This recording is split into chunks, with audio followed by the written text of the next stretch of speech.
মানুহজন আহিল আকৌ হঠাতে খবৰ নিদিয়াকৈ। ডিউটিৰ কাৰণে যাব লাগিব বোলে কোকৰাঝাৰলৈ।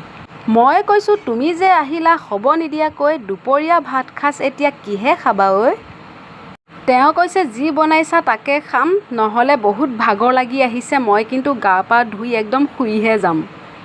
মই কৈছোঁ তেনেকৈ ক'লেতো নহ'ব ন, যি বনাইছোঁ তাকে খাবা, ধুনীয়াকৈ খাই বৈ একদম শুই যাবা। আৰু লগত যিহেতু লৈ ফুৰিব লাগিব সেইবাবে আকৌ আনিলে এইখন অলপ সৰু ফেন এখন আনিলে, মানে বেগত লৈ ফুৰিবলৈ ভাল হয়। এয়া নতুনকৈ কিনি আনিছেহে, এইখনৰ দাম হৈছে 1500 টকা, 1 টকা এটা কম আৰু 1500লৈ।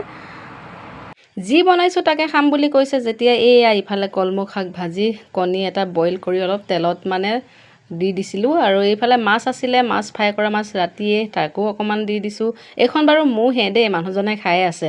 আৰু যি বনাইছোঁ তাকে খাম বুলি কৈছে আৰু এনেকৈ দি দিছোঁ। টাইমো নাই, 2টা বাজি গ'ল বেলেগ কিবা বনাই থাকিবলৈ।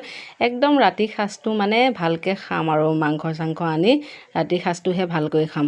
আজি এইয়া খাই আপোনালোকৰ পৰা বিদায় লৈছোঁ দেই, বাই বাই।